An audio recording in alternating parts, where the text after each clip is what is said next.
It's a pleasure to be here to visit with all of you. I had only about half a cup of coffee this morning, so I may be a little bit slow, but I will try to make up for that with a little bit of water here.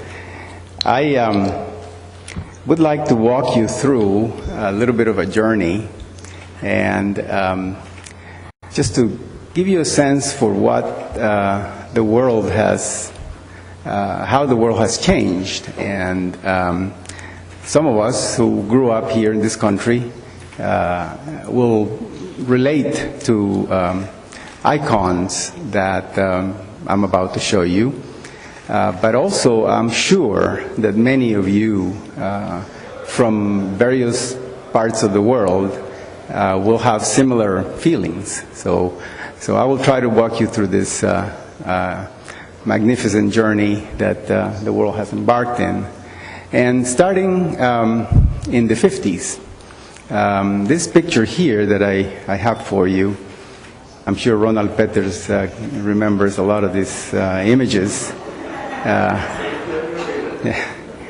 But there was Costa Rica was still is, but it was a very, very unique and peaceful country. Most people didn't really know Costa Rica. They thought we were Puerto Rico. It was easily confused. And we lived in an era of optimism, excitement. You know, World War II had finished, and people were looking forward to the future, to technology, to a great deal of comfort. And that was all brought to us from our neighbors to the north, the United States, and elsewhere in Europe. And you can see here pictures of Superman. This was not the Superman that we see today, but this was a Superman that used to trip on his cape a lot and just jump out the window. We never knew what happened on the other side of the window. And also Marilyn Monroe, icon of the 1950s, and the surrounding pictures of the growing city of San Jose, and the modernism that was just beginning for us. At that time, I was born. I was born in 1950, that same year, along with probably thousands and thousands of other Costa Ricans. And we were affected by strong events that were going on in the world. The genie of nuclear energy had been let out of the bottle, so to speak. And of course, wonderful technological prowess of scientists also could be used for war, and could be used for killing people. In 1952, President Truman gave the green light to develop the hydrogen bomb, which was more powerful than the atomic bomb. And then people realized that we were moving towards an era of what we called MAD, M-A-D, which stood for Mutual Assured Destruction. At the time, President Eisenhower started a program called Atoms for Peace.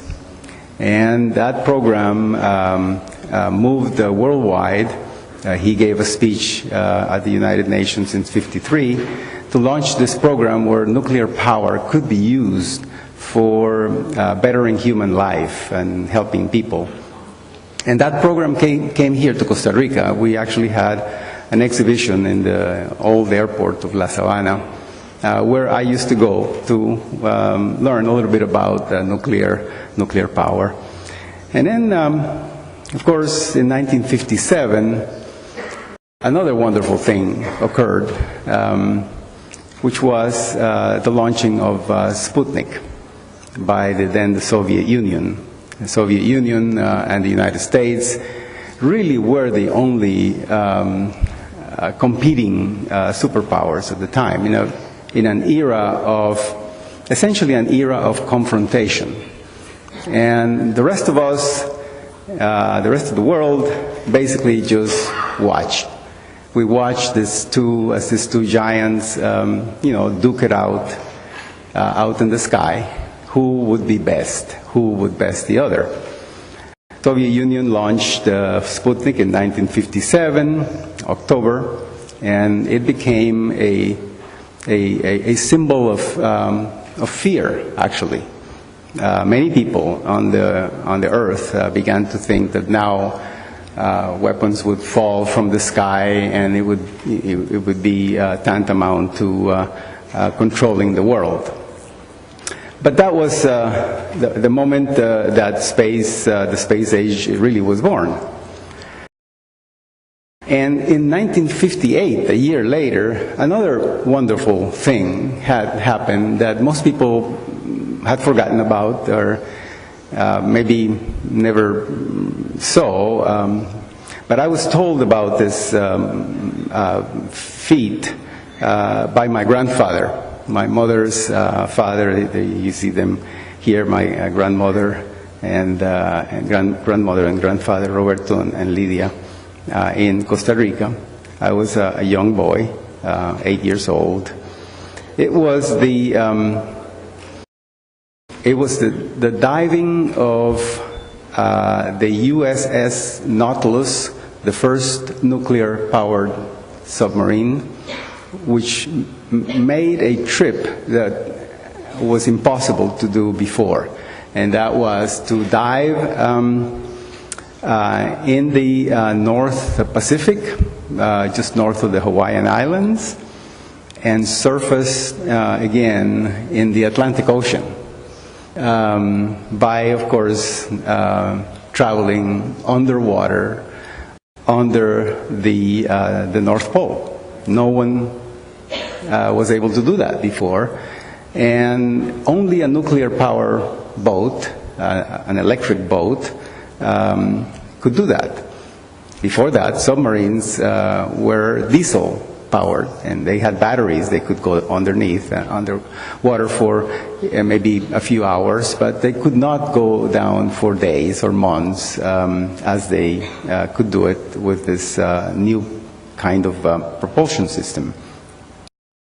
And that was, as they say now, a game changer. It changed completely the dynamics of strategic, defense for the world. And of course, then other countries developed nuclear power ships, and so that is another important event. And then in 1961, once again, the Soviet Union launched the first human into space. And I remember that day. Many of us, probably many of you, remember that day. Yuri Gagarin, flew and orbited the Earth and landed and became famous and became my hero and became the hero of many young boys and maybe even young girls at the time. And subsequent to that, the United States selected its first group of astronauts. The original 7 astronauts, they were also became instant heroes, and they were instant heroes to me also. I had their pictures in my room, and I wanted to be like them. I wanted to become an astronaut someday, and so I did. Went off to build rockets. I built my first rocket engine and rocket propulsion ship in 1965. Actually, it was not my first. It was probably the first one that I was proud enough to show. But this was competed in a science fair in my high school, in Colegio La Salle, and it was a complete failure. So maybe not complete, actually. It was, we launched, we had a flood in the gymnasium where the exhibits were, and so the gunpowder that we had actually manufactured ourselves had gotten wet. So the first stage of the rocket just smoked for a long time. And then the second stage ignited and it went off. And it flew about maybe 100 meters or so. On top of the second stage was a small capsule with a mouse. It's a little white mouse, and the capsule had a parachute. And the capsule deployed and parachute opened, and the mouse survived. It actually had a helmet on. And we took the mouse out of the capsule. It was completely scared, and that mouse jumped away from our hands, and we never saw it again, that mouse.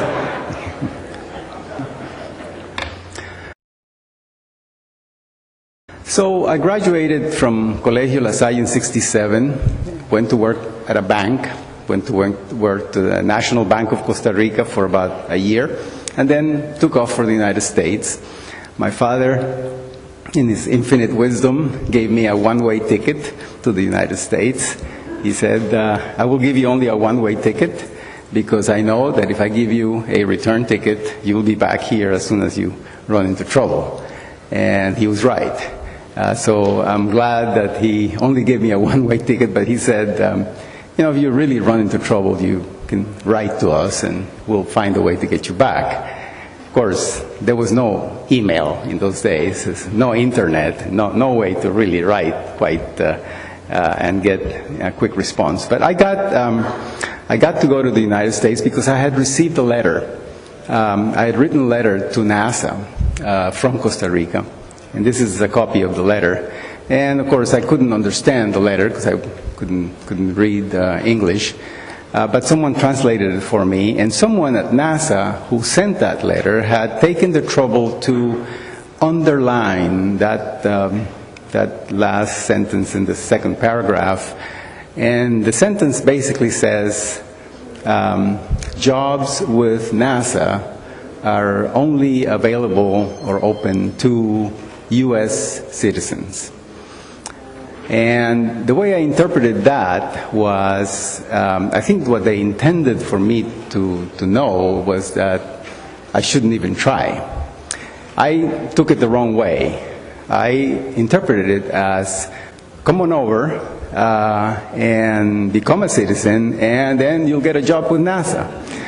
And so, sure enough, I did that, and I ended up in Hartford, Connecticut, 1968. Didn't speak English, came with $50 I had saved in the bank, and enrolled again in high school. I went back to high school and did another year, graduated again, learned English, and then I received a scholarship to the University of Connecticut.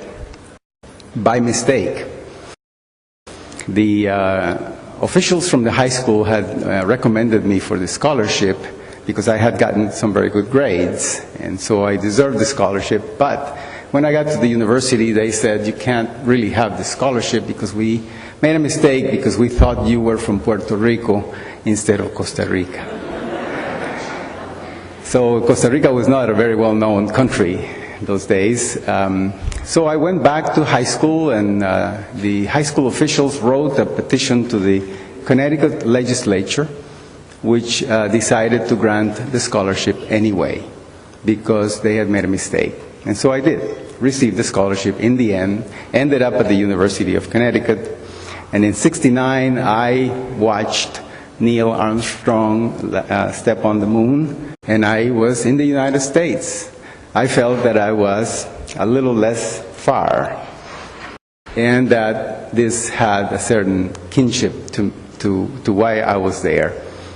The University of Connecticut opened the eyes and the mind for me. I entered in the world of physics, engineering, and became guided by two individuals that changed my life.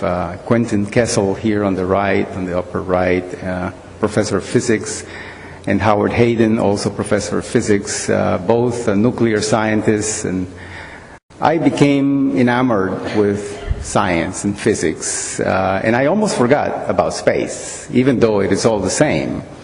I began to work in fusion, thermonuclear, atomic collisions, a lot of these things that to me became fascinating areas of research. Graduated from the university and went off to graduate school at the Massachusetts Institute of Technology, and became deeply involved in the quest for what Eisenhower had talked about in his United Nations speech, namely the harnessing of the atomic power for human benefit, producing electricity. And the possibility here was the harnessing of controlled thermonuclear fusion, meaning the same process that powers the sun and the stars. So our goal was to make a little tiny sun, a little tiny star in the laboratory, nothing less. And it was extraordinary to work in that, working with the best scientists in the world. Two of them became my thesis advisors, Professor David Rose and Professor Lawrence Litsky. Both of them have passed away since. But they guided me in my doctoral thesis on magnetic systems, magnetic structures. These are magnetic bottles. The idea was if you were going to make a sun on Earth, you couldn't hold it with anything because it was too hot.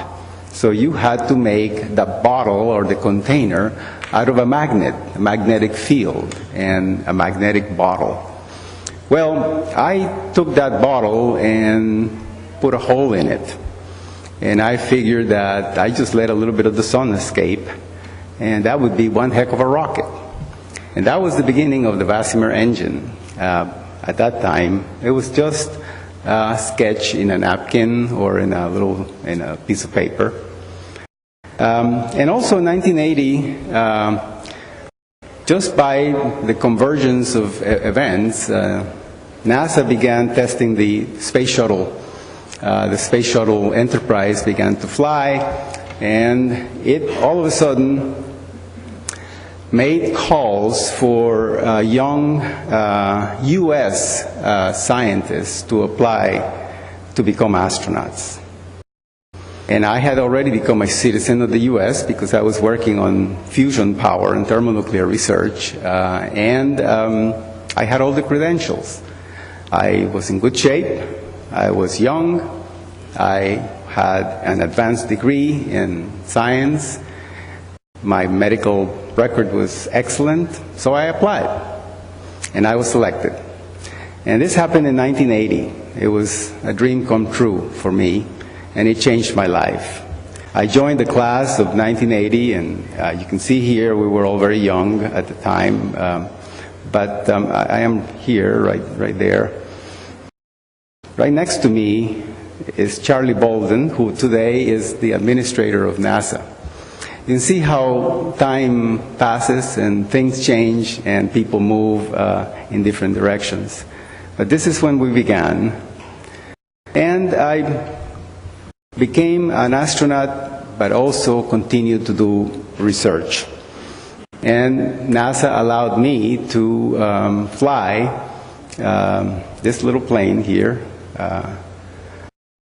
right there, this little plane. I would get to fly that plane to Boston every month, land at Hanscom Field, Hanscom Air Force Base, and spend a week doing research in plasma physics. I couldn't believe it. I mean, it was almost a dream to be doing this and getting paid to do it.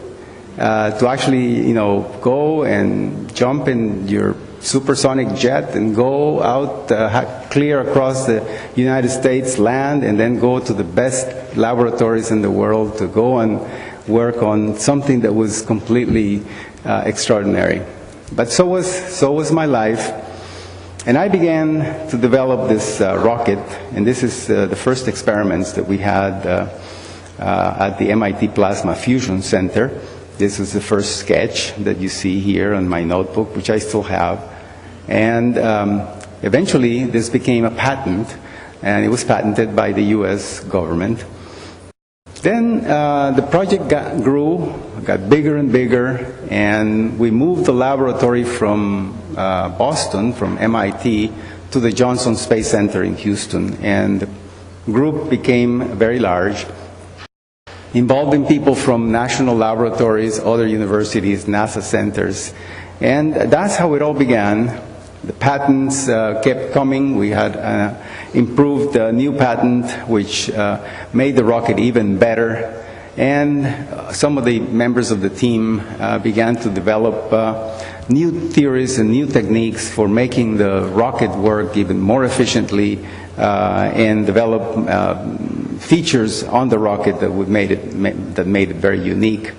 And then in 2005, we became a private company because the government was too slow. We decided to privatize this project, and so the Ad Astra Rocket Company was born. It was born on January 14th on purpose, because January 14th was the date that the Huygens Cassini probe landed a package of instruments on the surface of Titan, one of the moons of Saturn. And I wanted that to be the date in which our company was incorporated. So we incorporated the company in Delaware, January 14th of 2005. And you can see here the negotiations with NASA. The company was originally called Ad Astra Technologies. Eventually, later we named it to Ad Astra Rocket Company. Ad Astra means, in Latin, to the stars. That's the meaning of the word. Within a few months after our signature of the agreement with NASA, we received our first injection of capital, $6 million, all of a sudden, from an angel investor, which changed also the course of the company. The company just immediately took off. We built our first plasma engine, which was company property, and it worked very well. This is the plasma shooting out of the exhaust, and this is the engine itself. And we decided to bring, or I guess I did, a little piece of that dream to my home country of Costa Rica. And we founded a laboratory in the northwestern part of Costa Rica, in the city of Liberia.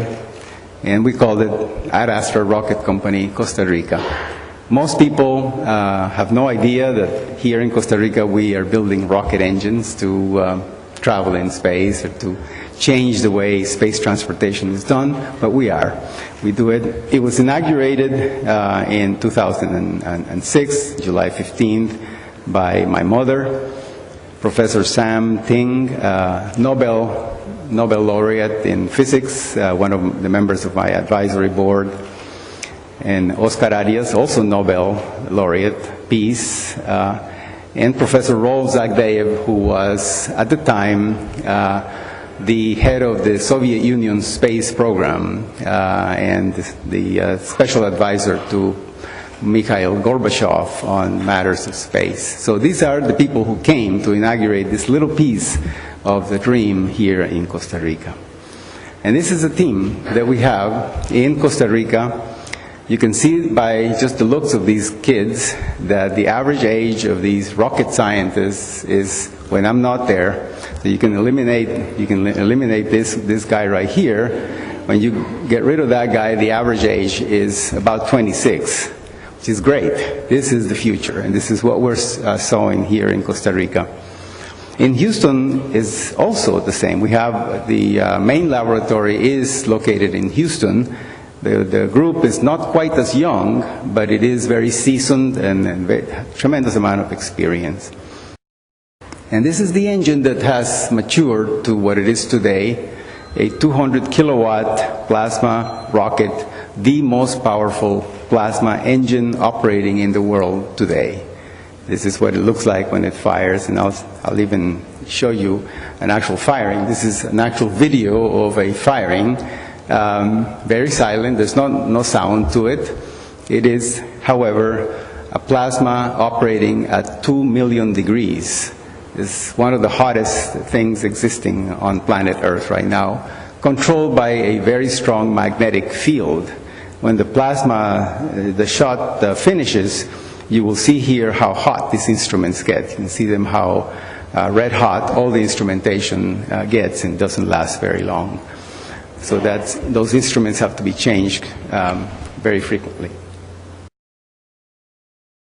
So what do we do with this engine as a private company? I mean, we are not in the business of going to Mars. I mean, going to Mars is the romantic part. We like the romance, but we are a private company and we're here to do business. The global space market is $300 billion a year with an annual growth of about 7%, and Costa Rica does not, until now, play in this game. We want to make it able to play. It is a growing market of transportation and services, not anymore the exploration of or the binary activities of two superpowers such as the Soviet Union and the United States. Now we have a dozen and growing number of countries moving into space, and we are going to be there to support them.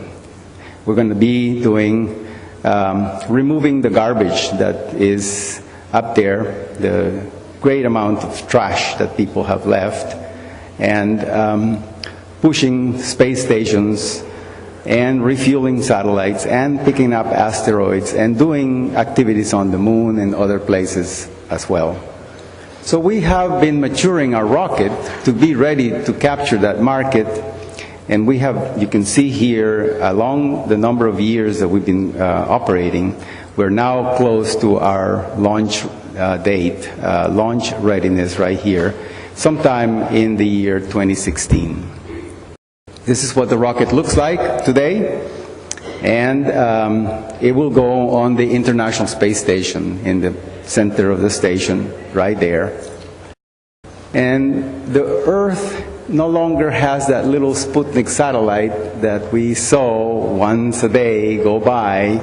Now we're talking about hundreds of thousands of these objects, many of them as big as a bus or bigger. Tons of these objects orbiting the Earth, controlling our lives, or being very important to our lives. And they constitute a hazard and a danger. If you all saw the movie Gravity, or those of you who have seen that movie, that's why that disaster occurs. So we're in the business now of cleanup. We are developing essentially a garbage truck that can go and pick up some of these orbiting objects that constitute a danger for the traffic lanes of space. We're also interested in reboosting space stations. This is an assembly of the rocket engine pushing the assembly of the space station while it allows the arrival of other vehicles to supply the station. And we also are interested in transportation in the Moon-Earth environment, which has become an area of business and an area of work. Also picking up asteroids. Asteroids have become sources of raw materials, iron, nickel, platinum, other rare metals, and people are beginning to think about mining these objects. And we also are able to protect the Earth, because the Earth has been and will be continued to be hit by asteroids that come from places that we are not able to detect, and we are now developing the capability to defend our planet from a potential harmful collision. And the economical transport of cargo places in the solar system.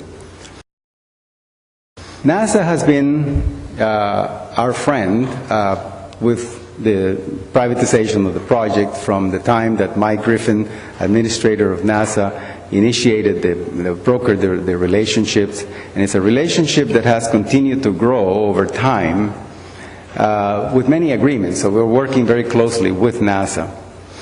And our business plan, as soon as we fly in 2016, has many areas of work which will bring revenue to the company. And I'm going to finish the presentation just by showing you some images, just a couple of images of the Earth as it looks today. This is the Middle East, as you can imagine here, the Nile River and the delta of the Nile. And the delta of the Nile at night. The world at night is awesome to see how much power and light there is for humanity to live on. The Florida Peninsula and the Florida Peninsula at night is no longer looks like an uninhabited world. There is the Italian Peninsula and the Italian Peninsula at night. So we are crowded, we are full, the world has got to find a way to have an escape valve for humanity to grow. And we think that growth will be space. This is a sequence of photographs taken of the space station orbiting over the Earth at night, over the pole. You can see the aurora, the beautiful lights of the aurora and the atmosphere. The atmosphere is very thin, and it tells you how fragile really the planet is. And these are the ships that will take our children to Mars. They will be powered by plasma rockets, utilizing nuclear power, just like that Nautilus submarine that I showed you at the very beginning, nuclear electric ships, which will get us to Mars and other points beyond. And this last photo was taken by one of our robots on the surface of Mars. The Curiosity robot on the surface of Mars is the sunset on the planet Mars. And someday, one of our children will take that picture and put it on Facebook, probably. So, thank you very much.